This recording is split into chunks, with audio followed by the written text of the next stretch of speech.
This is Jonathan St. James, and you're listening to The Truth is Still Straight podcast. All right, folks. Once again, it's The Truth is Still Straight. This is Jonathan St. James, along with my wonderful partners in crime. Not really crime, but you know what I'm talking about. LaDon Marie and Jim down below. Listen today, Donnie St. James, and in her whirlwind tour is Danica Nicole Worthy. Hello, folks. Hello out there, everyone. You okay over there, LaDon Marie? I'm good. Hey, everybody. All right. So, okay. Now, Donnie last week had something to complain about. I'm complaining about something this week, and maybe he talked about it. I quite don't remember. So I was watching F9, as they're calling it, and no, that's not the key on your computer. And this one is a doozy because they have just about everyone who ever starred in a Fast and Furious movie in this one. And then, spoiler alert, Cardi B is in the movie. For what reason? I have no idea. I'm guessing someone owed her some money and decided they will put her in a movie to, I don't know for what reason. It was just really outrageous. So, of course, halfway through, I kind of said, I'll save this for later when I don't have anything better to do, and I stopped watching. Have you seen the movie, any of you? Jim? I know. Nope. Jim. What? Jim, you didn't see it? Not interested. Oh, I'm surprised. After Donnie's rant about it last week, I'm like, nope, I'll probably, I saw Jungle Cruise. Was that good? Because I was going to watch that. You know, it is it's a decent movie. I really, for what it was a decent movie. I thought it was good. It's a lot better than Fast 9. I'm glad I didn't waste my time on that, but it's a decent movie. I gotta check it out. The toss-up was between Jungle Cruise and F9, and unfortunately I chose F9. I mean, F9 isn't a bad movie. It's really silly like the rest of them, but there's just too many people in it. I mean, Bow Wow is in it and all these other people, bunch of reggaeton people. I'm like, man, you got everyone. They had fake little Brian, like what is all is Vin Diesel's son. Then they had them when they were kids. I'm like, what is just too much going on there? And then they have Merle from The Walking Dead in there. I was looking for that. Yeah, I mean, he's not as Merle, of course. He's I know. He plays like a guy that worked in their father's pit crew. Apparently, John Cena's in the movie. I mean, it took me a while to see him. I just basically knew by his clothing and I heard him, but I couldn't see him. Funny. For those of you who don't know, the whole joke about John Cena.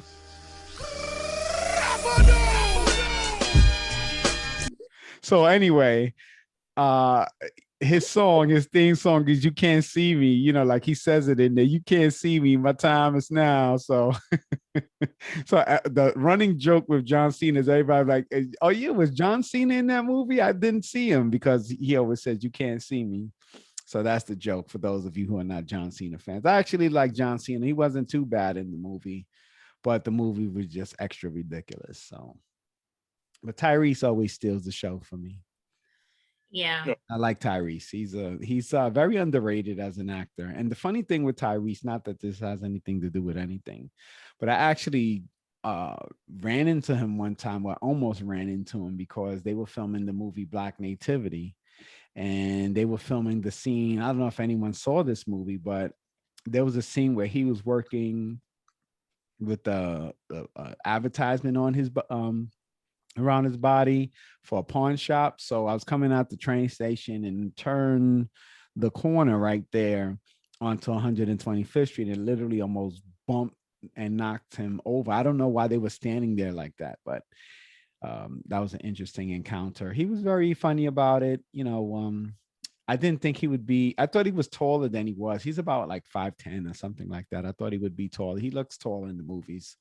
And, I was trying to figure out how tall Vin Diesel was. I never measured him against Tyrese, but He's definitely looked like he was shorter than John Cena. So somewhere probably about 6 feet, 5'11. But then of course they lie about everyone's height. Everybody keeps saying that Jean-Claude Van Damme is 5'10. And I've seen Jean-Claude Van Damme in person, and I'm like, there's no way this guy's 5'10. No way. Man, no, yeah, absolutely. So I don't know why they keep saying that, but maybe he puts on heels or something. Like, who knows what he does? That's like saying Prince was 5'7" with his heels on. And I know Prince was very short. And I've always tried to figure out how tall Michael Jackson was. But if you looked at the movie with Flex, he was definitely over 6 feet tall, because Flex, I've actually seen in person, and Flex has to be about like 6'3" or something like that. So it was interesting to see who in Hollywood is short and who's tall and stuff like that.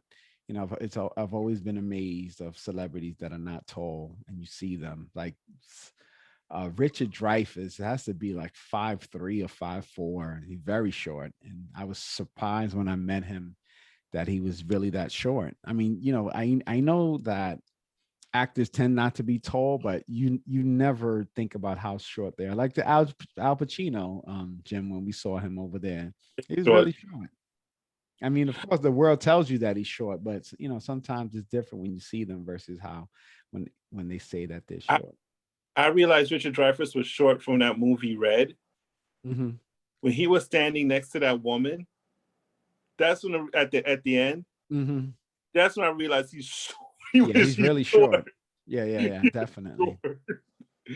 I didn't realize how short he was, but he's short. Yeah.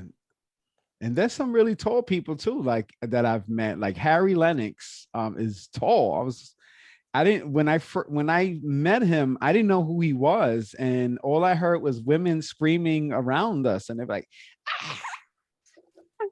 And I'm like, who is this guy? And it was like, and it's funny because it's a little embarrassing because he was in the 5 Heartbeats. And of course, that's like one of my favorite movies. I've seen the 5 Heartbeats a million times, and I didn't even recognize him when I saw him. And I was actually working in the Transit Museum at the time, and he came down. And that, like I said, I wouldn't even know who he was if it wasn't for the fact that women were screaming. And it was white ladies. It wasn't even black women in the museum. It was a bunch of white ladies screaming. And I'm like, who is this guy? And so I thought that was interesting. Ed Begley Jr. is another guy that's tall. I actually met him down in the Trans Museum too, when I used to work down there. Very interesting character. That's a guy you don't want to get him talking because he'll never stop. And I remember when he came down there, he was like, oh, I like trains, but I'm in New York. I want to ride the subway all the time and stuff like that. And I was like, well, listen to this. You don't want to miss the museum. It's going to close at 5. So, you want to try to get rid of him, of course, because he was just going on and on. So, I mean, let's talk about that. What's some interesting? Have you met any celebrities, Adonri? Any interesting? Were they tall, short, funny, not funny? Have you had any encounters with celebrities in your life? I have. Oh, I know you did. I've seen some of them in your photos, but before you get into that, I know of those, but yeah, what was what's the guy that took the photo with you with your book? I forget what his name is. Gregory Allen. Yes. He played off of Greenleaf. He was Uncle Matt, and of course he was taller than I. And I've met some other people too, and most of them are all taller than me. And how tall are you? Let's get that out there in the universe. So I mean, I'm 5'1". I'm 5'1". Yeah, 61 inches tall. That's going to be a lot of people. My 13-year-old now is about the same height. But of course, I have to, take a look up, slight turn, head turn. So yeah, everybody's pretty much taller than me. Yeah. So yeah, I'm always looking up. But it's been a very, interesting time even to meet, authors and different people that you see, on television or, doing something big out there. And it's nice to meet them, and I'm just short. So I don't really, Yeah, I get it. So a lot of people, except for if you met like Gary Coleman or Emmanuel Lewis or somebody like that. I will probably be seeing eye to eye. So But, So yeah, definitely. I got it. So I mean, I'm 6 feet and a half inch, and then with shoes on, I'm 6'1". And I always feel the difference when I step out of a shoe. I'm like, man, these shoes is, they make me feel good. Then I feel short when I take off my shoes. So I mean, the average celebrity that I've met has been shorter than me, with the exception of the cast of Law and Order. Man, those people were so tall, like almost all of them. I've met Benjamin Bratt. What was I forget what his name was. The Sam guy, Waterston. who? Sam Waterston. No, not him. But the other guy, Lenny. The old guy that was there for a long time, and then he passed away. Lenny Orbach, I think his name was, but I forget. What was the name on the show? Do you remember? I can't even remember anymore. I think it was Briscoe. Briscoe, maybe. Yeah, Lenny Briscoe. Yeah. That's him, Lenny Briscoe, or something like that. Well, you know who I'm talking about. That guy is tall. I met him, and I met so Benjamin Bratt. I met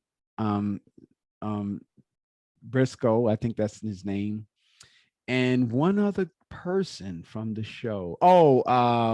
Richard Belzer from SVU, and he's tall too. I was like, wow, this guy's taller than I realized. And then on the short side was like Julia Roberts was short, and my meeting her was very funny because we were walking on the sidewalk. And I don't know if you've ever experienced this, LaDon Marie. Jim, living in New York, I'm sure you've experienced this a million times when people are walking in your direction and you try to move aside, and then they move to the same side you're moving, and then you try to move to the other side and they move to the other side. So we did that for a few seconds where we kept trying to move to the side and we kept moving to the same side. So finally, at the end of that exchange, she started cracking up. So I told her, look, I'm going to go to this side and wait for you to pass by. And then because it's weird because the sidewalk was so huge, but the part of the sidewalk where we met at, there was a fire hydrant. So of course it makes the sidewalk smaller. So that was interesting. I think my worst experience with a celebrity was Chris Rock. And I've told this story a few times. And he was just a very obnoxious. That would be one person. I like him overall for the most part, but as a person, he was a jerk. We were walking up the street and the sidewalk was huge. The sidewalk had to have been at least 12 feet, from side to side. And he literally walked from the middle of the sidewalk, all the way to the curb, like to avoid myself and my friend. Like we were like, that matters. If we're going to accost you, what is walking to the curb going to do? I guess unless he's going to start running. Maybe he thought we were going to ask him for that drop, like Charlemagne the God. But I'm like, let me tell you one thing. I generally, when I see celebrities, I don't really bother them. My thing is I don't care. For the most part, New York tends to be like, if I don't have a reason to talk to a celebrity, I won't really talk to a celebrity because I'm like, I'm not begging anybody for attention. So that's my anyway. All right, let's get to the matter at hand, ladies and gentlemen. I know you don't want to hear me talking about celebrities unless your name is Stephanie Horn, because she always claims she never meets celebrities. So I always like to tease her. Every time I saw a celebrity, I'm like, look, I saw this person. And that's interesting too, seeing celebrities on the train, like seeing Gloria Rubin on the train. I was like, that was amazing. I'm like, what are you doing on this train? Train. Yeah, they take trains. They do. Yeah. Or I saw a long time ago, John F. Kennedy Jr. was on the train. I thought that was interesting. I mean, he's not a real celebrity, but I'm like, dude, you don't need to, you have enough money. You don't have to take it. And at the time he had George magazine and everything. And then the kid from The Wire, I guess he's not a big star, but, just to see people like that one of the kids from Julito McCullen, I saw him on the subway a few times. And who else did I see? The woman from New York Undercover that played Malik Yoba's, I don't know if they were ever married, but the mother of his son. I saw her on the train too. But she also worked at my job as a temp once, so that was interesting. So, to see that. And then I also, the guy from, and David Steinberg, who played in Willow, Yeah. he worked with, when Jim and myself worked together. He worked Yeah. with us for a while, and he was Willow's best friend in the movie. And he was Also, unfortunately, he committed suicide in the end, but he was so pleasant to work he with. I mean, he was was. very smart. They offered a position, but he was like, I'd rather act, because he said he can act and make more money doing his little bit of work in those months than he would working with us. So he did it between jobs, and he worked as a temp. And I'll never forget, we had a holiday dinner, and we were sitting in the restaurant, and the table that we sat at was so long, and he was on the inside of the table. So he says, do you think it'd be okay if I run over under the table? We're like, sure, go ahead.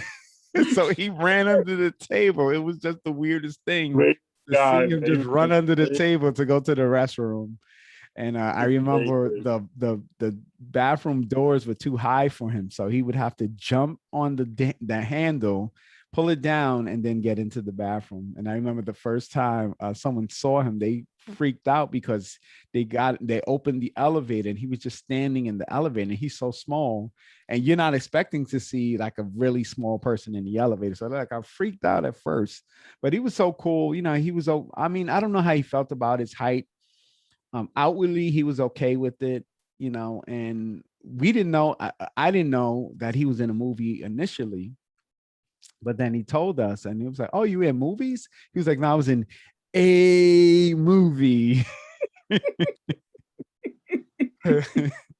But he was I'm sorry that he committed suicide. I really am. I mean, because he was a really nice and wonderful person.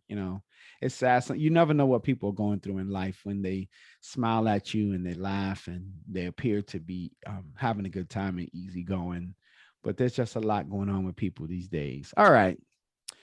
So David, I pray for your soul wherever you are, and I just hope people in general, when you're going through things and you feel like life is hard, try to find somewhere to get help from. And sometimes the first thing is talking to somebody that truly cares about you and can offer you some direction. And they may not have the answer for you, but they can point you in a direction of where to go.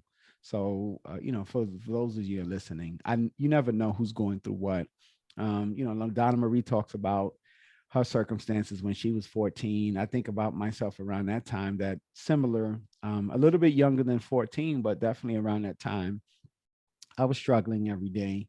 So you never know. And I know Jim's been through some moments in his life, and sometimes it attempted suicide, sometimes thoughts of suicide, sometimes thoughts of abusing yourself and things like that. But the important thing is, to find the way out of whatever you're in and whatever you're feeling, and just kind of get yourself out of it. So I just wanted to say that, because I know every day somebody's going through something, and sometimes people are ashamed to express their feelings. Sometimes they're prideful, whatever the case is, no judgment here. Just think about getting help and finding somewhere. And also, I had a friend that was in that situation recently, and you'd be surprised how many places offer free or scale. If you're not working, they offer free counseling, therapy. And if you are working, they're offered on the scale. And, I did that for a friend here in New York that was really looking for help. I can't say if she got it or not, but I reached out to colleagues of mine who are in that profession, and I got a list of places where she could get free or scaled therapy, depending on what she was doing. And she wasn't working at the time, so it would have been free. So people, you have to, think about that. A lot of things offered for free and or low cost, depending on your ability to pay. Even health insurance. A lot of people don't realize that there are places where you can get free health insurance if you're not working, and then there are places that you can get for a low cost. And maybe one of these weeks we'll have Joan back on the show, and she can kind of talk about that, because that's what she does in New York. She helps people procure health insurance and stuff like that. when they can pay or not. So maybe we'll have her on one of the episodes. She loves to contribute, and she sort of came on. I don't know if you remember her. She's popped in one of the episodes one day a while ago. But we'll get her on and she can talk about that, because I think they do that in every state according to what she said. All right, back to what I was trying to start with. So we're going to get back into the relationship topic, which is always so lovely and juicy. And today's topic is going to be fostering better relationships. And I thought about this recently because I've been having conflicts with people and trying to understand why it's just so difficult with them understanding what relationships entail. And doesn't just go for romance. It just goes for any relationship, working, friendship, whatever it is that. And I think just people have misconceptions on what should be going on in these relationships when you have or developing relationships. So I think we last week talked about communication, and communication is very important. And we talked about the essence of listening to understand and not listening to respond, because that's what so many of us try to do. And I experienced that because I was explaining to someone who was asking about being friends, and I was like, I don't want to be friends. And the point was spoken to me, why don't you want to be friends? Because I said, if someone wants to be friends, they would do things to be friends, a friend to you. And if you've known someone for many months, years or whatever, and they've done nothing to be your friend, why would I say, okay, one, it was like, we're not friends. That was how it started. So I'm like, we're not friends because friends do friend things. You can't be the person that if you send a message to someone, a text message or a phone call, that they respond to you and consider that a friendship. And then when you don't reach out to the person, there's no communication at all. So that was my first take on before we got into doing friend things. It was like, you are a person that you need people to reach out to you in order for you to communicate. That's not a sign of friendship at all. So that was the first point. So we talk about communication. So that goes back to last week's show when we talk about communication, and communication has to work both ways when we talk about fostering better relationships. So if you want to be a friend to somebody, or if you're interested in having a relationship with a person, it can't be that one person does all the talking and then the other person just replies, and you're lucky if the person gets back to you. So you might reply to the person today, you may hear from them an hour from now, a minute, a day, a week, 2 weeks, a month, whatever.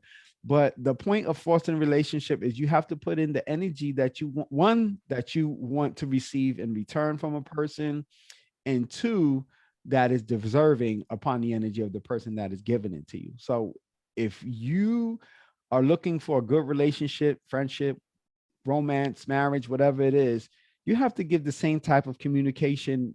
If it's high level, let's put it that way, same high level of communication that someone is giving to you. If someone is giving you attention, you have to give attention back. But that's kind of where I want to start there, the communication aspect of fostering better relationships, because last week we talked about listening to understand, not listening to reply. So now we're talking about communications, communicating in order to foster a better relationship. So LaDon Marie, hopefully I didn't lose you in all that preaching that I just did right now as the ushers go to pick up the offering. So what do you have on that topic?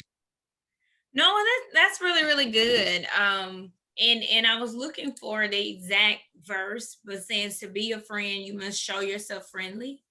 And you do actually have to put the things out that you would want to come back to you. And so you do have to be friendly. You have to be nice, kind, those things that you want.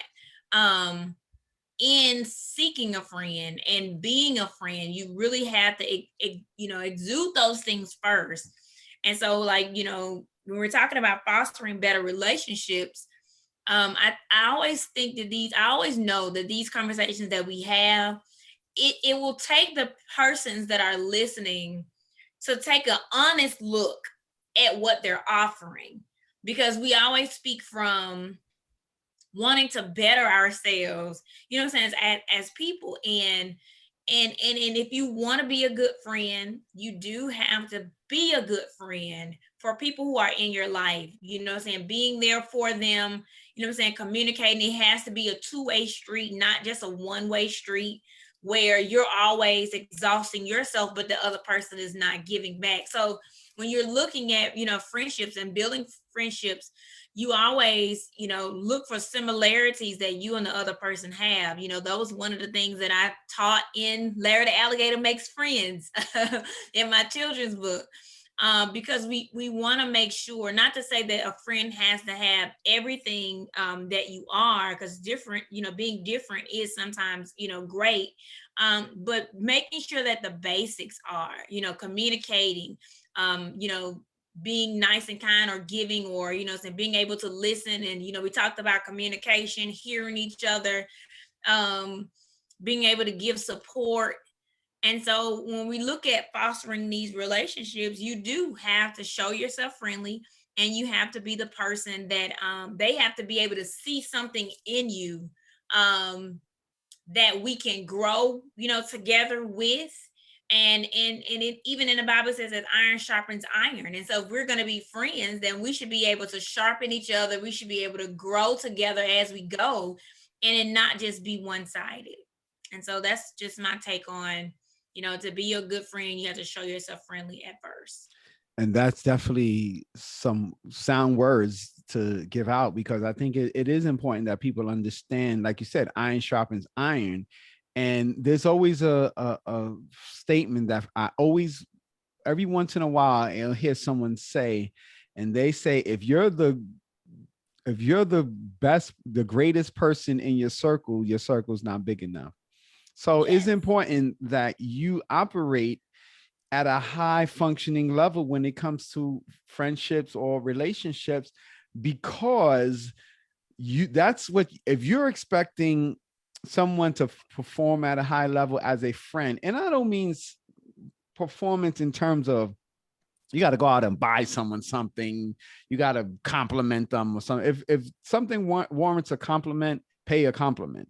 But what I mean in terms of high level of function is being receptive to responding to someone, checking on someone, because that's just the right thing you should do for someone that you care about, whether they're a friend, a boyfriend, girlfriend, husband, wife, fiance, whatever the case may be.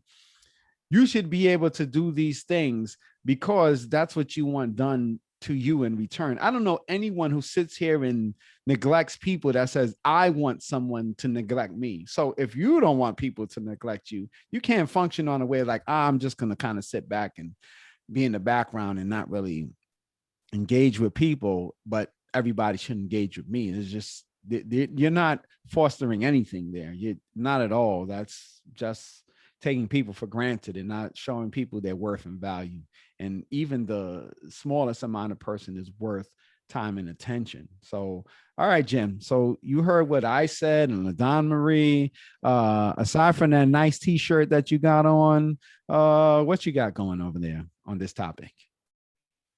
I keep on hearing friend. I just think of the Golden Girls song all the time. Some people are not as well as making friends. It's kind of hard. Some people just don't trust certain, don't want to say transactions, interactions with other people. For you to be a friend, like what you say, you must do friendly things, put your best foot forward. Some people are not really good at that, and they have their own walls, their own issues. It's, for me, like myself, it's hard to make friends, but it's not that because you're not friendly. It's just how some individuals are. I for myself have tried to be a friendly person, but my interactions are limited from my standpoint. I'm like a friendly person you'll meet out in the street and go away because that's just how I am. If somebody needs directions, they're lost, or if they gotta get on the subway, don't have nothing on their Metro card. That's just me being a friendly person to everybody, because everybody needs help once in a while, things like that. your outward nature of who you are will always show, and that's how people will attract to you. I attract a whole bunch of people because of some of my outward, I won't say cheerfulness, but my outward attitude towards people. And, you know, as I said, some people are good at doing these things, some people are not. But it's always good to put your best foot forward, no matter who is there. You know, a stranger may just be a stranger, but he could be the best person you ever run into your lifetime. It's equally important to give everybody a chance. You can't just be a friend based on your particular criterias or only your ideologies. Sometimes your best friend may have a different view on certain things that, you know, based on their own experience. You have to, and I believe for that, you have to encompass everybody's experiences, not just your own, and be able to not even sympathize, but mostly empathize with what, you know, is going on with people, how people view certain things, you know, find out, you know, their point of view. It's just being tolerant. And most friends today are not tolerant. They're just, you know, it's, you know, my view is this view. If you only have this one view, we can't be friends. And it's very narrow-minded and very singular focused. And, you know, we just lost the art of, you know, what it is to encompass what you like about everything about a person, not just one particular thing. And we're just quick to cut people off over that. And I just say, you know, if we cut you off over one simple thing, you know, was they your friend to begin with?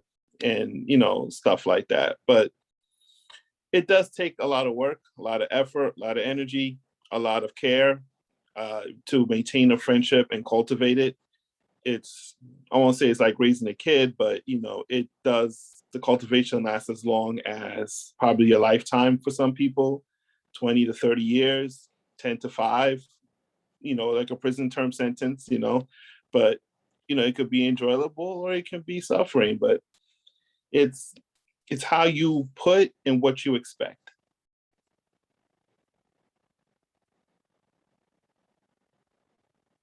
I muted myself. All right. Yeah, You kind of see. skipped over the topic over there, Jim, because we were talking about the communication. So you started with the communication, kind of went where I wanted to go further down in the conversation.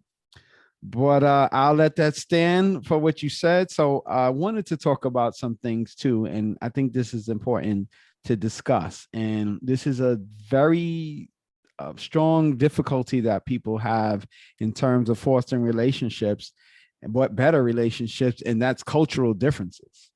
So we have people who are from different cultures, whether it's within the United States or from United States to different countries. So in every country, in every region, in every state, there's just different things that people do in their culture that they bring to relationships. So I wanted to talk about that.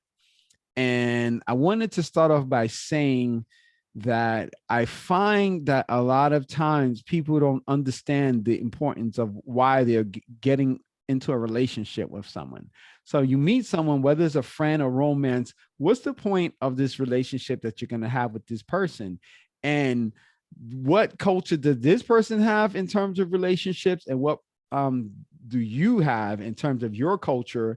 And you have to iron out differences, because a lot of times, perfect example, I think I said this in a previous episode, that I know a lot of women that are from Dominican Republic. And I've sort of, in preparation for various topics that occur on this show, I talked to them about stuff. And one of the questions that I had was, and of course, this doesn't pertain to friendships, but I mean, then again, it does, because some of the people that I've said that we don't have a friendship are the very same people.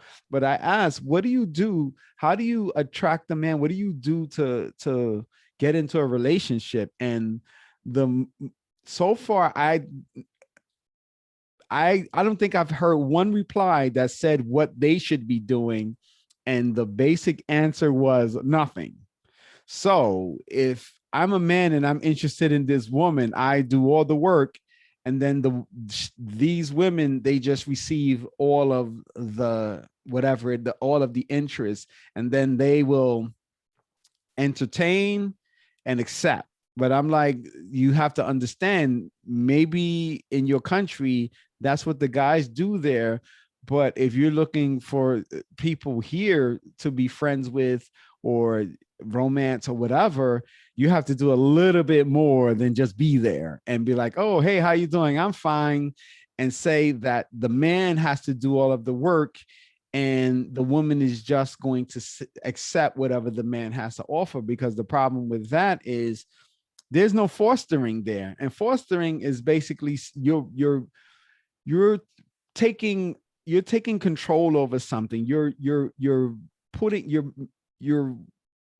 putting something together there in terms of fostering. You're making something happen.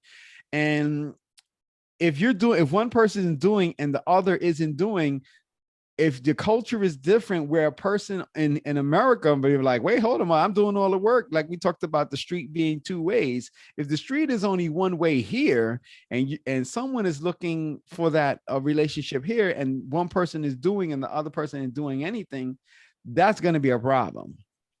So I think we need to identify culture in relationships, and some advice that we can give people who come from dual cultures, whether it's America and international, whether it's Southern, Northern, because I learn about things all the time in terms of culture, what may be okay in one place and isn't okay in another. Now I'll reserve my comments to between LaDonna Marie and Jim, and then I'll kind of jump in there and say some of my thoughts in this matter. So LaDonna Marie, I try to put forth a template here when we talk about the cultural differences. And does that make sense to you, what I'm talking about in the cultural differences? And what do you think about that? Yeah, it does. It does make sense. And I think that what you did say, one of the things that we have to know, like when you're fostering relationships or when you're building relationships, you do have to have like an intention of, you know what I'm saying, like where you guys are going. Basically, like, you know what I'm saying, what, you know, I mean, I always think about the end in mind. Some things that you know, not to know everything about it is going to happen, not just predicting everything, but you do have to have a general mindset. One of the things that I had jotted down was understanding your values as a person when you're getting into a relationship with other people. Like you said, one person can't be doing everything, the other person has to do something. And so I think that each person needs to come in with their own set of values. And then we also, I think we said many shows ago, having those negotiables and those non-negotiables as far as like friendships and you know what I'm saying, being in friends, because you don't want to be in a friendship where you're doing all of the work and you're exhausting yourself and everything is on you when it's two people in you know, in the friendship or in, you know, the relationship. And so I just think that even for cultural differences, is we do have to understand you know what I'm saying, the person that you're, you know, in a friendship with, a relationship with, you have to understand their background. You have to take into context things that they value, and they have to do the same thing as well. Being friends, you know, there should be a medium. If it's not going over your non-negotiables, there's something that you all can meet in the middle and still, you know what I'm saying, grow and continue to have a friendship without one person stepping on the other person's, you know, toes, or one person offending someone, which we shouldn't be offended, but most time we know that we will, if these things are not discussed. So like in the beginning, when I talked about knowing, you know, knowing kind of like the end in mind, we have to talk about some of the things that are differences, because we're going to have differences with people in friendships and different types of relationship. And then when you get into the cultural thing, you know, culture for different you know what I'm saying, people is different. Some people do things that, you know, that you may not do, and then you have to kind of see how that will, you know, how that will play into your relationship as friends. And so that's very important when you're deciding to you know, build a friendship with someone, looking at the different cultural differences.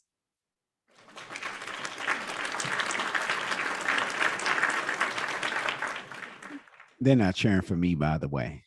And I like that you said that. And I wanted to say something even further. Hopefully, this is not anything Jim will say, because I definitely want to make sure he has the fresh verses there. But I wanted to say, when going to understanding values, I think people have to understand that some of these values have to melt into your relationship, where you have to accept. So there's going to be differences in ideologies, and you have to accept the differences and say, well, this is what my culture, and this is what, and then you got to say, well, what is worth melting into a relationship with somebody, saying, well, I'm not used to that and I don't do that, but I understand the validity of what someone is saying. Like, for example, when we talked about the lady who said, oh, I'm going to do nothing, but you're looking for somebody to come into your life that's offering you a lot. So if someone is willing to offer you a lot, whether it's friendship, romance, or anything else, then you have to be understanding of what that person is giving up to be in whatever relationship it is with you, and say, well, if this person wants that and I'm not used to that, is it really senseless to do more, to make more of an effort? Because a lot of times what people do, they will hold on to things that are really not ideologies and values that should be non-negotiable. And people are fighting for stuff that you can easily compromise. Making an effort is not offensive to anyone in any culture if you're talking about you want something more. Because if you go to a perfect example, if you go to college, you have to give all the effort that is required for you to get a degree. So I don't understand why I would stop short when you're talking about a relationship and you're like, well, I got to do all these papers, do all these studying, take exams, show up to class, and do all of these things to get a college degree. But I'm just going to sit back and enjoy what somebody has to offer for a friendship, and then not do anything that's out of my comfort zone. So I always say, and I'll hit it over to Jim at this point. I always say a friendship should always be inconvenient. And what that means is you should never do things for people when it's comfortable for you. You should do it because it's something to be done, because the respect for your relationship to someone should inspire you to do things that are just not easy. You know, we shouldn't do things for people because they're easy. We should do it because it's right. It's the right thing to do. So if you're not used to calling, checking up on people, and it's the right thing to do, call and check up on people. You know, I've been guilty of that, of not checking in on people, kind of sitting back and be like, well, you know, I'm gonna just wait for them to let me know how they're doing.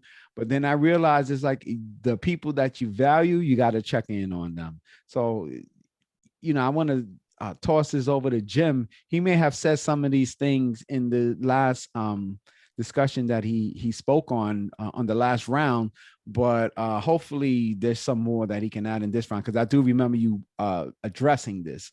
So hopefully you can add something in this round, because you did kind of talk about what we're talking about now, the last discussion. So go ahead.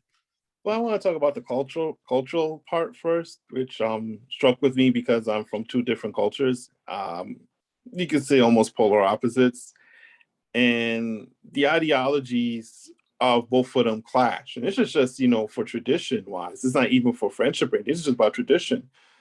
And it was very confusing for me at that time in my life, because when you're trying to muddle between both of them and to try to even merge those two into something that I can, you know, be and use for the future was very difficult. So for me, with cultural for friendships, culturally, that's what played a role with me, because it was difficult for myself.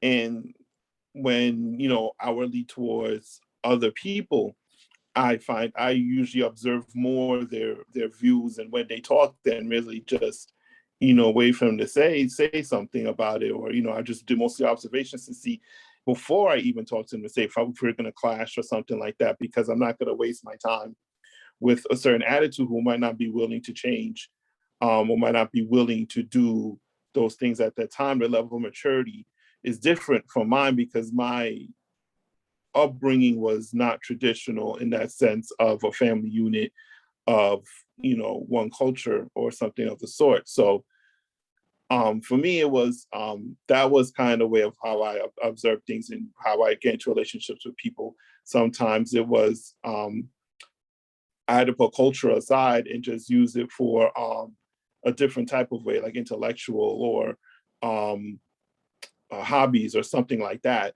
But with the cultural aspect, it was different. My mother's culture encompassed a different type of relationship, fostering between men and women, especially where, what Jonathan said, the men did most of the work while the women, laughed and, all that other stuff. And, they didn't really have much of a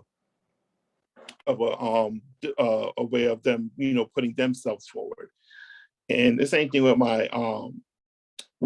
my father's side, but it was the way it was done. It's not really just to talk about, but the way it was done was so different.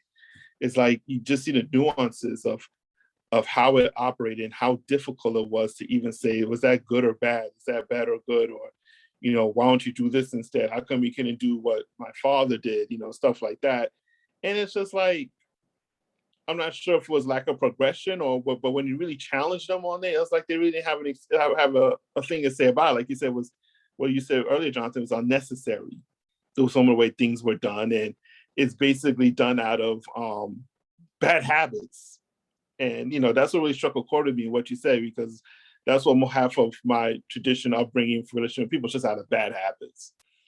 Now to continue on with with what you said about the lazy aspect, where people be lazy in their relationships with other people versus people who put more of an effort. Thing is that when you encounter a lazy relationship person, it's up to you as a go-getter to say, is this person, and I hate to say it like this, is this person really worth your time? Are they salvageable or not? And if they're go ahead. And I don't mean to say salvageable, but as a go-getter versus a lazy person, you can carry a lazy person also far until your back wears out.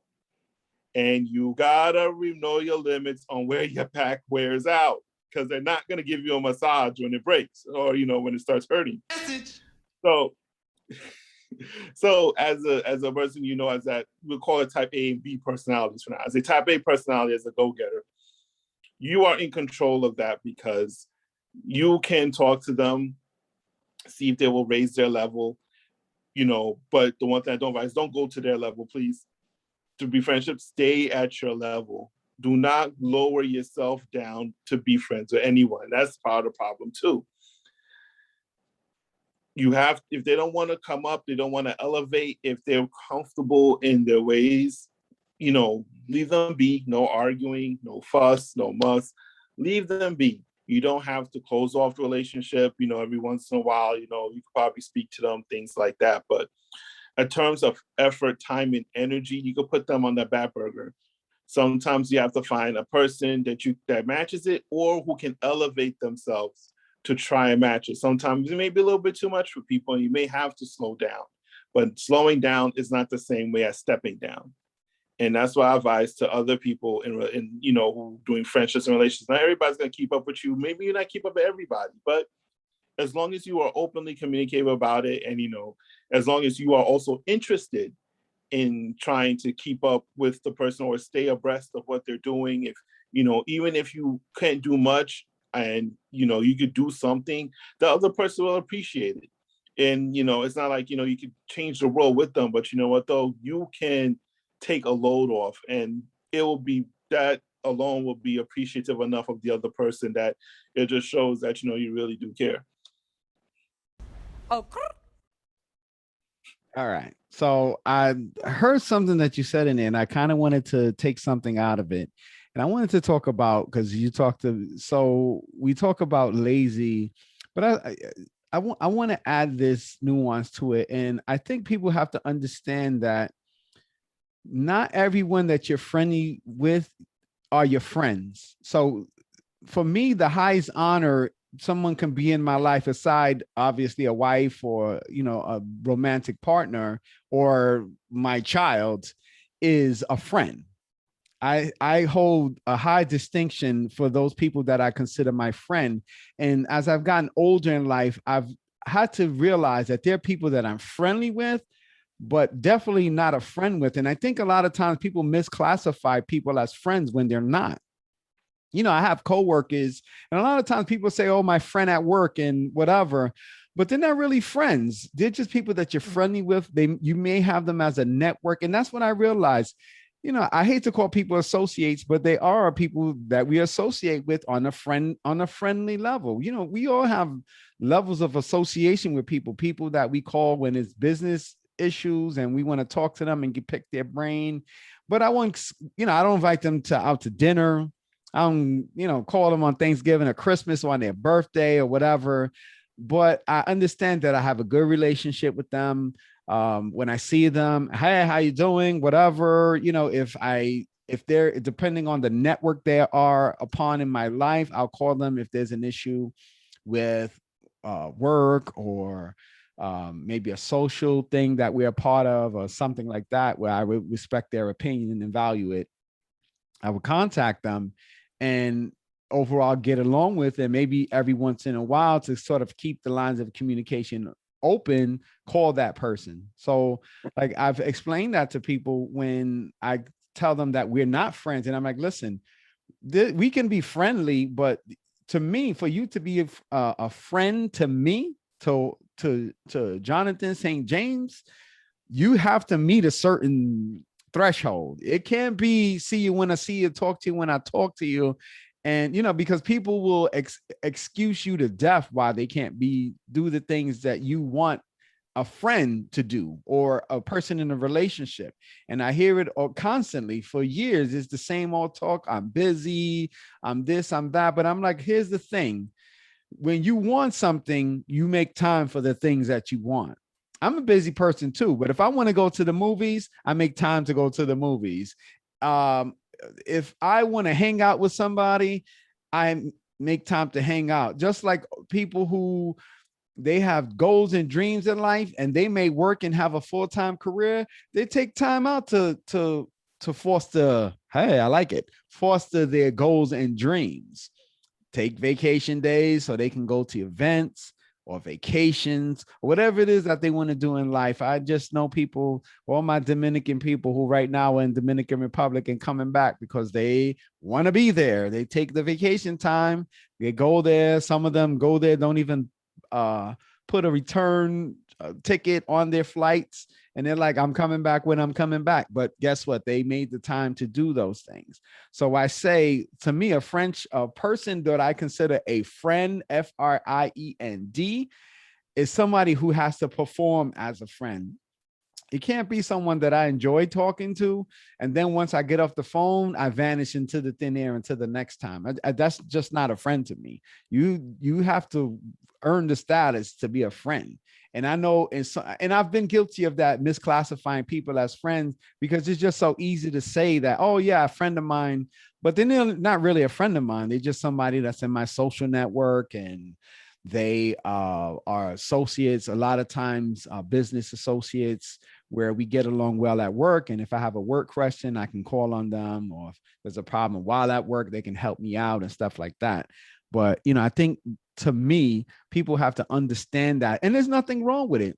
I don't claim that everybody I know, I'm their friend. I don't at all. And if someone tells me that I'm not their friend, I don't get offended, because I understand that's like saying every woman that I'm her boyfriend or I'm her husband. Not every woman that I know I'm her boyfriend. So clearly there's a special distinction to be a boyfriend, a fiance, or a husband. Friends should have that same honor. You can't just because you know someone, you get along with them, just be throwing that friend thing on them, because then all of a sudden, then you're going, okay, friend, I need to talk to you. Oh yeah.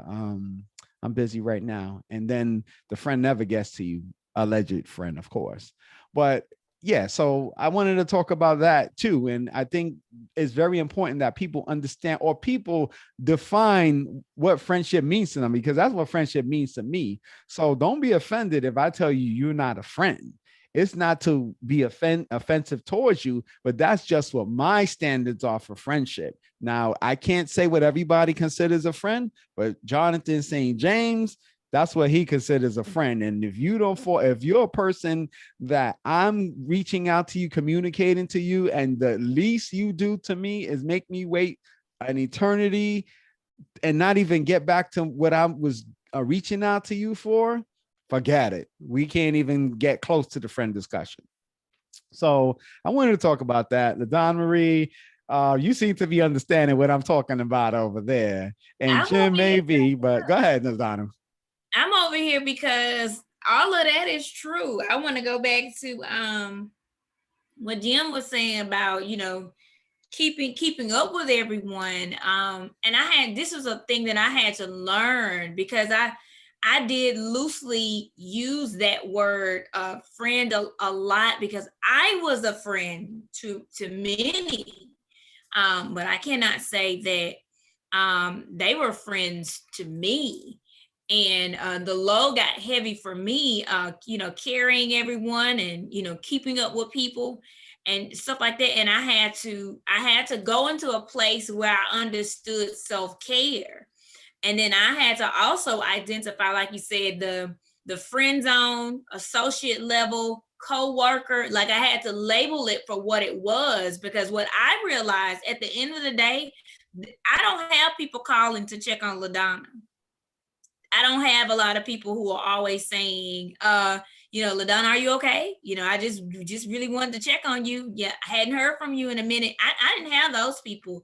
And when I looked around, I really had to, look at the friend loosely word, and put people in the proper perspective of where you are in my life, because I didn't want to be holding you at a high regard, and I wasn't in that same place in your life.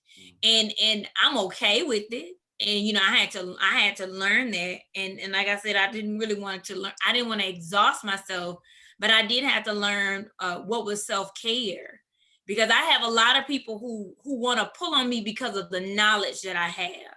So that means you're a client, you're a customer, you're not a sis or a friend, you are a client or customer.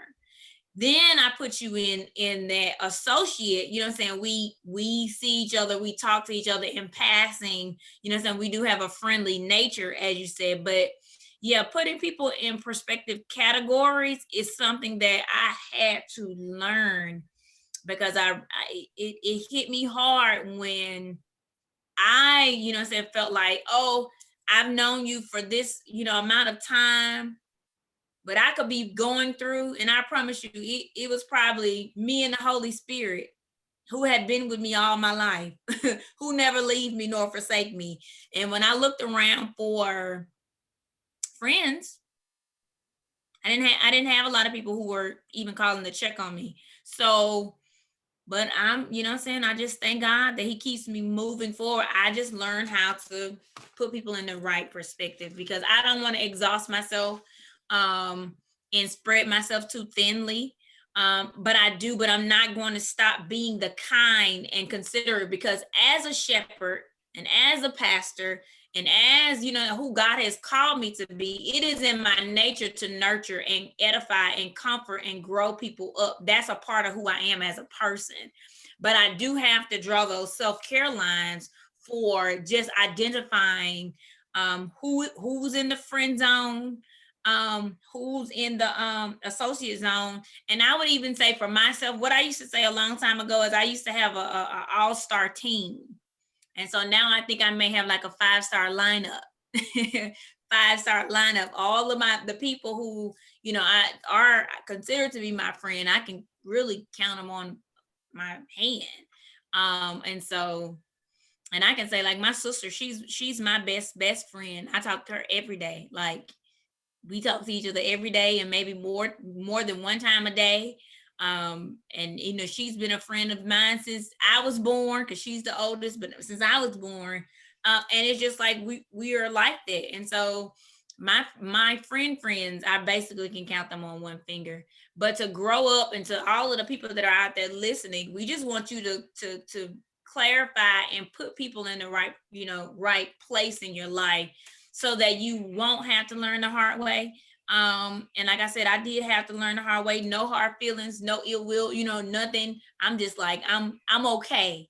But I had to learn so that I wouldn't exhaust myself. And so I love when I wrote that down when both of you said that, because I I know sometimes I would carry people. And I remember one time, and this is like I was carrying this young lady, and things that she was going through, and stuff. It wasn't even my stuff, and this was spiritual, on the spiritual level. I was carrying her stuff, and it wasn't even mine. And I remember I had got on when Periscope was, on and popping. I had got on there, and I'm going up there to get them to kind of like pray for me. And they were like, they saw somebody else in my spirit. And they was like, do you have a daughter? And I was like, no. They was like, well, do you have a spiritual daughter? Somebody that's close to you? And I was like, you know what? Yes. And so they were like, well, this right here is theirs. And they was like, the Lord is saying, give it to me. And I was like, you know what, Lord, you can have it. Because it wasn't even my stuff. I'm thinking that this is something that I was going through, something just for me, but it wasn't even mine. I was carrying it for someone else. And I had to, like, spiritually, and it was a load. I felt her load.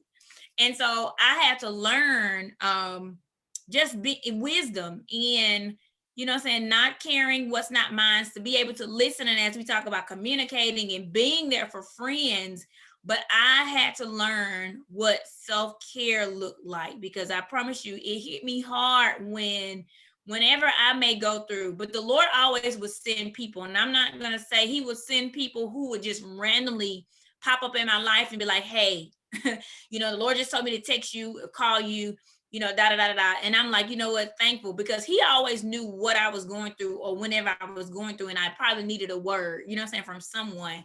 But on a day-to-day basis, I've learned how to, pick those and not use that word so loosely. Yeah, I agree with that. And for all the people who didn't check up on LaDonna Marie, how dare you? Yes, shame on you. All right, because she's such a wonderful person, and let me tell you, I've known her a little bit over 10 years now, and she is such a blessing. So I don't know if I'm on that hand or not, but whatever you got me classified, I'm appreciative of it, and I value you to the utmost level, and I am very thankful to God that I know you. Absolutely. Thank you. All right, Jim, so you heard wonderful pastor there, LaDonna Marie Cook. Right? Yes. I got that right? Yes. All right. She gave a very good word there. So what you got behind her? No pressure. Yeah, of course. I have to on the categories part. It's like you have to be a division of certain parts of yourself with certain people. For me, my work life doesn't really measure my home life, or my home friends don't meet my work friends. And it's like you have to compartmentalize people, unfortunately. And the thing about people is that we tend to be social creatures. We tend to need each other. So when another person is cued that you're compartmentalizing them, they turn into a certain way, or they feel neglected or something like that. But it's hard to explain to other people when they don't see what's wrong with themselves. And you don't want to be that person, because they have other friends who they're mostly closely associated with them, that should be able to tell them these things, and they don't.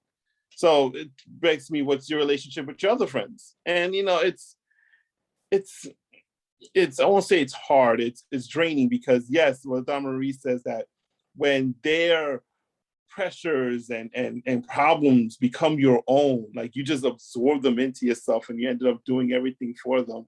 And then then the end result is that you put all your time and energy for them, and then they don't even reciprocate. It's like, oh, well, you did that for me. They come back to you again and again and again, because their other friends can't really take on pain. They're not built for these things. Unfortunately, LaDonna is, and it's very a positive, but the way you're built on taking people's problems and not internalizing it, but becoming helpful and strengthening them with it is a gift and a skill that a lot of people do need, and they don't know how to ask for it, but they'll gravitate towards a person who has it.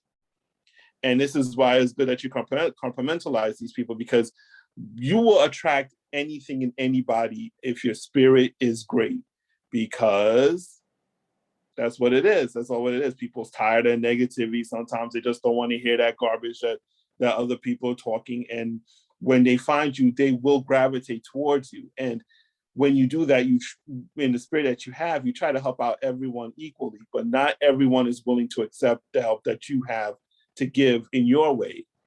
And that's when, you have to put them in a pecking order. I got my pecking order. I got FOHs. I have, what do you want? And then I have, okay, what's going on? And then, that type of order for people. And then I have like friends, top tier friends who, I'll probably give a kidney to if I'm compatible. And it's, like I said, I don't want to say it's wrong. It's for me, it's kind of like off-putting to have to put somebody in that situation. And when you try to, I won't say distance yourself, when you try to take a step back from the people that you're not really cool like that, they always gravitate towards you, no matter what. You can't get rid of them. And it's not to say that you're getting rid of them in a negative way, like, I don't need you, or try to be a negative attitude about it. But they will find you. They will. And it's, I won't say it's draining, but it's very like, I won't say thought-provoking or draining, but it's like, how do you, like, what's going on? What are you being told? What are you being offered? How come you always find your way back to me? And, it's one of those things that, I don't try to question other people about, or, about their friends and stuff like that. But to me, like, when those people come to you as a last resort, sometimes that's when the truth really comes out from people, because they have no choice but to tell you the truth. And it becomes like, why, I feel like, as you told me the truth, but I'm like the last person resort that you'll come and tell to, because they have their own pecking order. And when they come and ask you for advice and, stuff like that, my first thing's always saying is that, are you here to really listen to what I have to say, or are you just here to vent? Do you care what I have to say from the other friends because it's different, or do you just need someone to talk to? And, I try to inquire about, what's going on with their friends, how come they don't understand, stuff like that. I don't like compartmentalizing feelings from other people as well, because you can't be one way with another person and one way with another friend and one way with another friend, because you're going to need multiple friends to get all your needs met. And it shouldn't be like that. With your friends is that you should be open, honest. You should be able to express all your feelings in a way that is not really destructive to others, but as a way that, you can convey how you're feeling: hurt, sad, pride, joy, all that other stuff, without being destructive. And that's the problem most people have. They don't know how to convey their feelings or their thoughts without making it a destructive tone or a destructive way that you should give it all to you and you absorb it and you have to carry it, and they just feel better for the moment. That's not really how it works. And what Jonathan and you say about, with friends, associates, and people you just try to avoid, with your type of natures, all those type of people, to me, is going to come back to you. And my question is that, how do you really deal with that? Because I deal with that on a daily basis. How do you normally deal with it? Is it like normal course of business? Is it, stuff like that? Because for me, on a part of me not being a good friend, like, I really compartmentalize with just where I interact with people, and I don't feel like doing that. And it's just hard. It's just hard. Like, this is the first time we're just saying it, because I realize it's not something, you are what you attract, but if you attract almost everything under the sun, like, how would you really deal with that? And that's just my question to both of you, because this is just something I really am very interested in, hearing answers from other people's perspective. Yeah, so that's a very good point and question that you give, because it's 100% true. And someone who definitely has experience in that what I'm learning is I'm definitely a lot like LaDonna Marie in carrying people sometimes just to my back is sore. And what you have to realize, what you have to figure out for yourself, and this is actually something that I've learned extremely later in life, is when you have to let people go their own way. You have to let people figure it out for themselves. You have to let people live their own life, because a lot of times there's some people, they want your help, but they don't want your help. They just want to bring you through the drama. They want to bring you through the trauma, and you can offer them help. And then you'll find all the help that you offer them, they never took it. And then they'll come back for seconds. It's like someone offering you a plate of food, and the plate of food is just disgusting and nasty. And you toss it out in the garbage when they're not looking. And then they say, oh, you want a second plate? And you're like, yeah, I'll take a second plate, knowing you're not going to eat that plate. So, a lot of times what happens is you have to know when you can help someone, and you have to know when you can't do something for people. Like I can't go there, because there'll be some people, they will run you through the mud trying to help them, and they don't really want the help, or they don't really care for the help.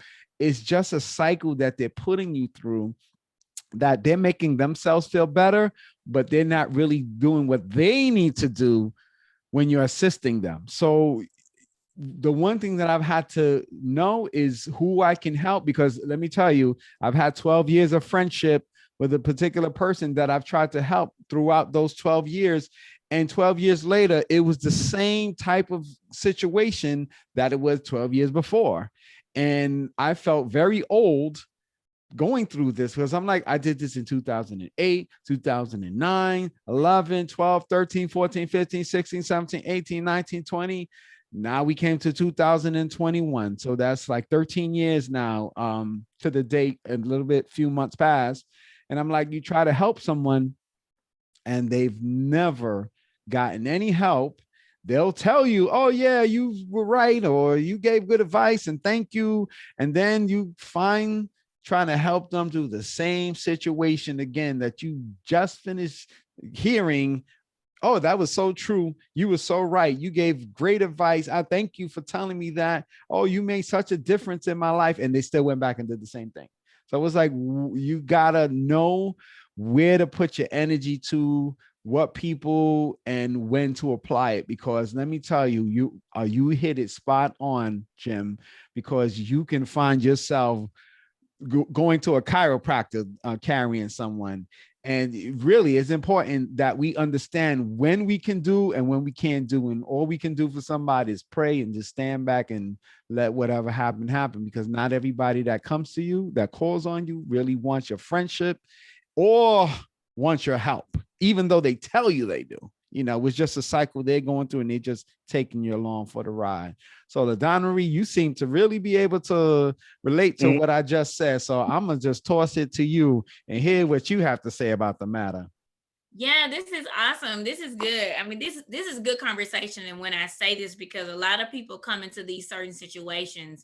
First off, I put on my paper, because I even tell my children this, and I had to learn this, because you don't have to attend every argument, every conversation, every disagreement. You know what I'm saying? Sometimes, because in the end, like Jonathan just said, they don't really want what what you're saying. But the key to what you've asked was, what I do is discernment.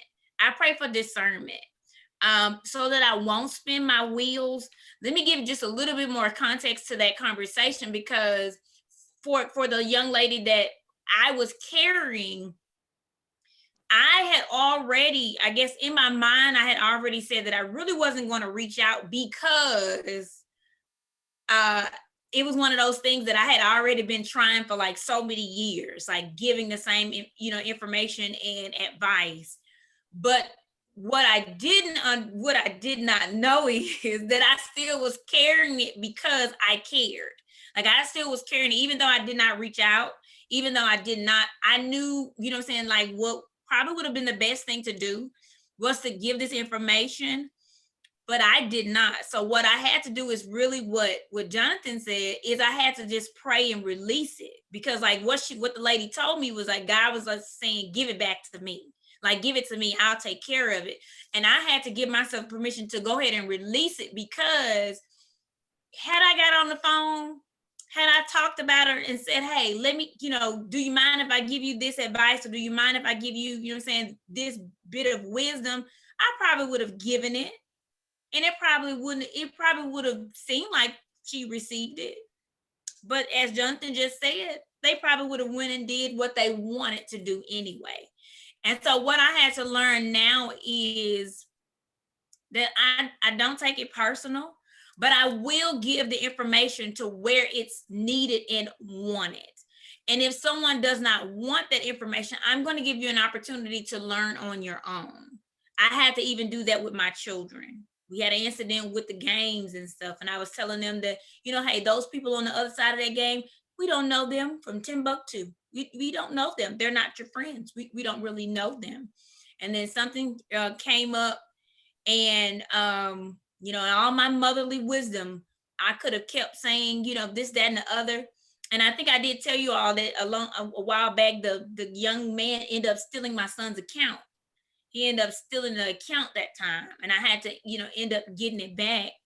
But I didn't end up getting it back until like, a couple of days. But then even after that, I let him stay off of it, because I said, I was trying to tell you that you don't really know these people, but you wanted to believe them versus your dear old mom. And then you trusted them so much, they stole your account. And so I was like, that was in an instance when I just had to like step back and say, I'm going to have to let you learn the hard way, because you didn't really want to hear what I said. I mean, I still love you, but sometimes like people won't learn until they fall on their own and learn and come back up. They just really won't.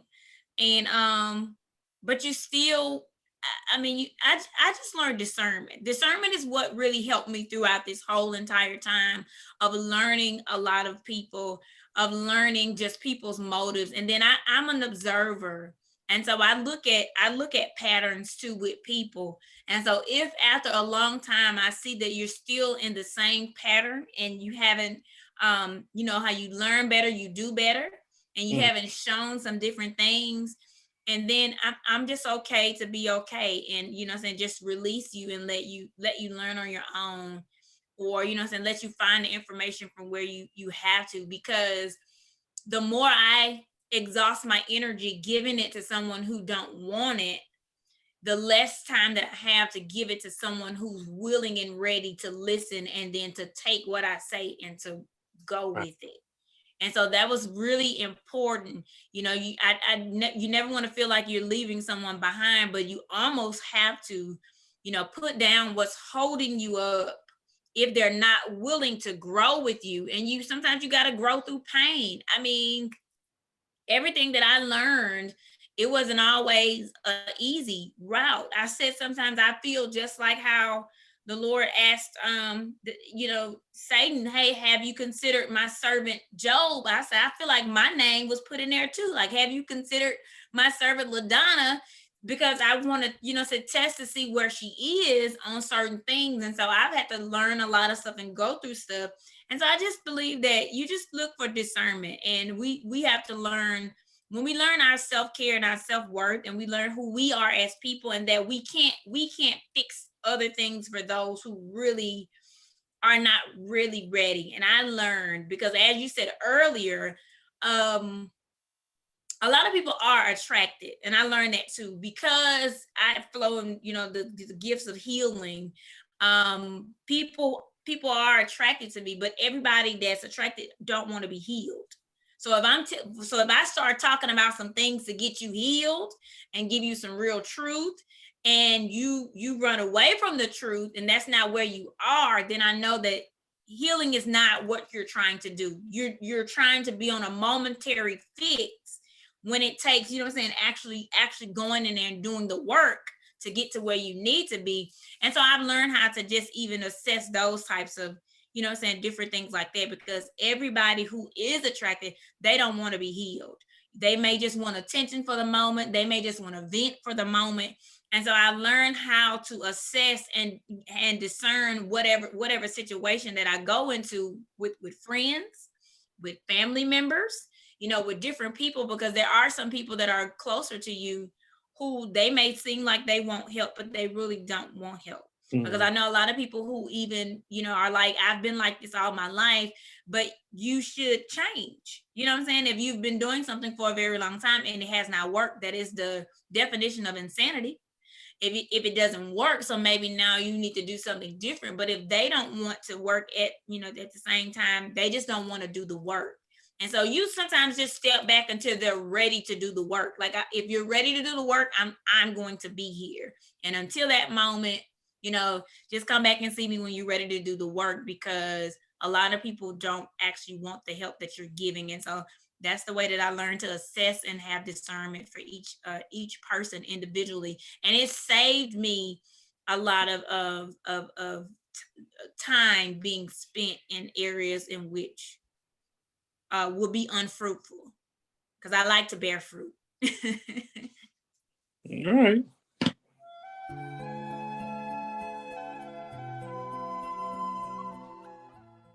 All right, Jim. So did you get your question answered there? Yeah, it was answered very, very well and, articulate. And I hope others who are listening, if they go through similar things, I hope they learn something as well. And I wanted to say, it's funny that, talked about all-star team earlier, the Don Marie and stuff like that. I used to have tiers. And I remember one time I told someone, well, you're a tier 3 friend. And all I remember is she got so mad. Tier 3. But, my thing is, I really want people to understand the perspective that I put things in. And I'll say that, but I'll offer you the reason why I have that perspective. And you could choose to address it, speak on it and move on. And that's what I wanted to talk about next. Is an important part of fostering better relationships is accountability. And that's a problem that I have with so many people, is that they refuse to be accountable for what they're doing. Now, I don't mind being accountable for something that I do. If I get called out on something that I'm doing wrong and you tell me, well, you didn't do this, you didn't do that, I don't have a problem being accountable for stuff that I'm not doing right, and offering a reconcile or a hand forward to make things better. But there's so many people, what they will do is you will bring something to them and they will find a way to let what you say to them slide off of their skin and throw it back at you. It's like, no, you're the problem. No, you're the problem. Now you're the problem. And it's interesting to be in the presence of people like that. And this situation that I was in recently about my friend was no accountability for anything, and would basically say what I was saying was wrong and say is my fault. So if you say a friend doesn't communicate, and then I'll give a perfect example of the topic. So the topic was you don't have time for friends because you just said, so the talk was, I have the same problem with other friends, my family members, and people in my life that I don't have time to engage them. So I said, oh, okay. So you are basically saying you don't have time for other people, because the people that you have already, that you can't keep track of them. You can't interact with them. So where do you get any additional people from if you can't interact with the people you already have? So I brought that up, and her response was, oh, no, that's not right. I'm like, wait a minute, you just said that. So where am I wrong if you just say you don't have the time? If you say you're busy at work, you have a family that you have to take care of, you got families and other friends that you can barely keep in contact with, where do you add people on top of that? And that was the point that I was trying to make. Instead of taking accountability to say, okay, you're right, I really don't have time, and understand that you say, oh, you can be friendly with people, but friends takes a little bit more effort than you can give, threw it right back at me. Oh, now it's something wrong with me. But the problem that I had with that conversation was you had no problem with me until I pointed out something that you were doing. Then all of a sudden, now you have problems with me. I was this, I was that. I was everything but myself. And I was like, it's just weird how people just accountability falls short on them because people don't like to hear the honest truth about what they're doing wrong. And they just, again, it was not listening to understand and clarify. It was listening to give a response back. And basically all that I said was missed upon and the opportunity wasted. So the ultimate point in that discussion was I exited discussion, and then I was like, I just gonna leave well enough alone, be friendly without being friends. And if you want to reach out and communicate. But other than that, that's where you sit in my life. And the point that there was no, and anything that we talked about, there was not one, oh yeah, you're right, oh I agree, I understand. No, it was always throw something back at me. And even a broken clock is right 2 times a day. So if a broken clock is right 2 times a day, and there's no way if I said 10 things that every one thing was wrong. And so even if you could work out a discussion where you could show that I was misunderstanding or I was wrong, not every single argument that I had could be wrong. So in a situation like that, when people lack accountability, that's very dangerous, because you can in no time think that you're a friend with somebody and in an instant be an enemy to that person because they have no accountability for their actions. So like I tell people, be aware when you're having these discussions and people lack accountability for anything. Now, sometimes it's going to be hard for people to see, but if you point something out that's like ironclad, oh, you say you were going to call at 2:00 and then you call that 2:00 5 days later, and the person doesn't have accountability and all they can tell you, well, my life is busy. Okay, but then you're not true to your word. So at least you can say that you're busy, but you could also be accountable for not being true to your word. But I mean, that's a minute example, but that's the best way that I could give it to simplify things. All right, LaDonna Marie. So I think this is going to be our last topic here, and then we'll just wind down for the evening. Yes, accountability is very important. I'm one of the persons too. I don't mind being held accountable, and it's basically because I know that I'm integral. I'm integral what I say. I'm integral what I do, and how I would treat others, and I do unto others as I would have it done unto me. And so that's just me as a person. But not to say, everyone has different backgrounds and different things, how they grew up, and like in the ladder of what's important, or in the ladder of how things were done in their lives, or what I'm saying, as far as being accountable, and someone keeping them accountable, and how they feel about, what I'm saying, people keeping them accountable is something different, because we all come from different backgrounds and different upbringings and different things like that. But I would think that, what I'm saying, if you would want someone to help you to stay on track.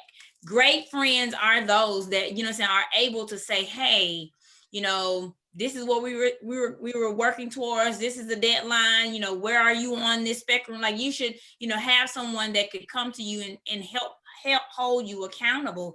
And so I would think that's in any friendship. What I'm saying? That would be a great aspect of you having someone to say, if you said that you were going to meet a deadline, they can reach out to you. You should be able to reach out to them, vice versa, or whatever it is, even if it's something personal, something work related, in your life, to be able to hold you accountable. But I can say from experience, everybody's not like that. I mean, I'm one of those persons that I'm like this with people. I really wouldn't want you to tell me something that you probably wouldn't want me to remind you of, because I'm a list person. So I'm like, even for the things that I would have to do, I know what I would have, what I, need to do in my mind, but I write it down on, on my paper or whatever, so that I won't, just forget anything in the scope of a day, being a mom and working a full time and then having a nonprofit and just doing a whole lot of stuff. So I want to, keep myself accountable for the things that I say that I'm going to do. But if I had a friend and we were just talking and, you were like, oh, LaDonna, I got this, that, and the other to do, today. And you probably go on with your day. And then I might text you later, hey, Jonathan, did you get this done? Because I remember you said, saying you had to get this done. Like, I'm that friend because you said it, you told me in my hearing. So I know that you have something that you want to do. So I'm that friend. I like keeping people accountable, but I know I've had some times when people didn't like it. Like, like I haven't got there yet, or I'm not finished. And so sometimes people make excuses, and sometimes people just don't like being held accountable. So I've had it both ways. I do have some friends in my life who, as authors and, different things like that, we keep each other accountable. We'll check in, month to month to say, hey, have you done X, Y, and Z, or what are you going to get done for this week or this month? And so I think that a good friend and fostering good relationships, any person that's out there listening, I think that you should have a person or several people in your life that can help hold you accountable to the things that you say that you want to do, even the goals that you want to accomplish in your life, so that you all can, once again, we're talking about growing together. And so I want you to do the best that you can in your life. I want, I would think that my friend would want me to do the best, and accomplish in my life. So accountability is where it's at. Hands down. Message. All right, now is that time of the show. Relationship braces with Jim, bringing hearts together. So, Jim, with the final words being brought to us by you, what do you have to say on the matter?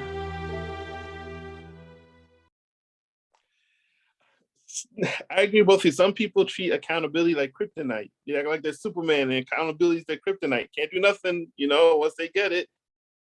The story that you said, Jonathan, was one that really spoke to me first, because the part that you said, everybody else, friends, family, tells her the same exact thing. And this person is very good at deflecting. Obviously, they're very good at deflecting. They have a lot of experience and practice, because everybody seems to tell them the same thing. Look, if everybody's telling you one same thing, the common denomination is that you. Okay, you're the common denomination. Please, people, you're not getting picked on. It's an observation. And if everybody notices the observation and it's negative, it's an indication you need to work on something. And for you to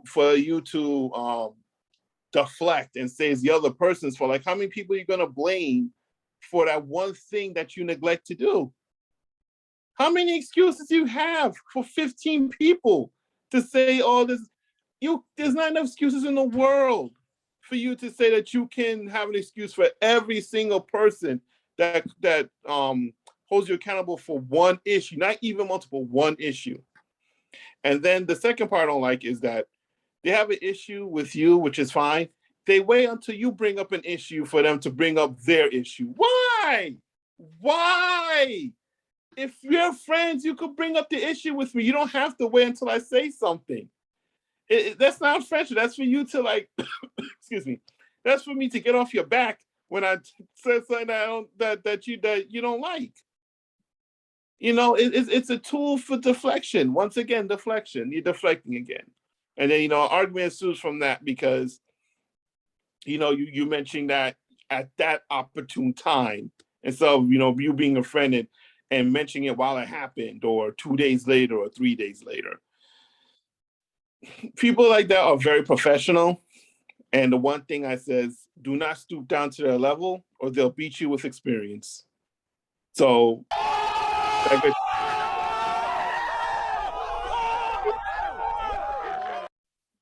so the best way, and I'm glad you guys mentioned the best way is to like make them learn themselves, or just have them listen and just take it from there. But always have the heart that don't feel guilty if you can't help them. Give the best advice that you can, and it's up to them. But honestly, it's up to them to accept it. And if they can't accept or even take into heed of what you're telling them, then just let them learn on their own. But never let them feel that you are a bad friend for giving a sound advice, or I gotta put sound advice or opinions that make sense or valid or are very helpful to them, and they don't want to listen to it, because they will make you feel that way even though you give them sound advice and listen. All right, Jim, that was pretty hardy there. So you finished stripping and putting your clothes back on. We just lost you and you came back. So all right, LaDonna Marie, he said something that sounded like a closeout to me. So I'm gonna let you close out. And please, at the end of your closeout, tell people how they can find you in the world. Awesome. So this has been a great show. We've been talking about how to foster relationships, how to better foster relationships. And for all of you out there that are listening, once again, please hear us with, with your hearts, because we have to learn these things. We experience different things as, individuals in friendships, situationships, relationships, workmanships, we experience these same things. So we're giving you our experience. And so we want to, best help you. You can, listen to what we're saying and apply it, to your different situations, because trust you us, we've been there. I write a lot of books about helping people to be, emotional stable. And so you can find me at www.ladonnamarie.org. A lot of my books, help people to grow through and, whatever you're going through in relationships, in your spirituality, just you're learning who you are, your self-worth. And so if you feel like you need help with that, I have workbooks as well. Go over to www.ladonnamarie.org and pick the book that is good for you. You can find me on Facebook. You can find me on Instagram under LaDonnaMarie_, and also on Facebook, LaDonna Marie. Thanks, everybody. Yeah, that's awesome. Yeah. So this is Jonathan St. James, along with LaDonna Marie and Jim.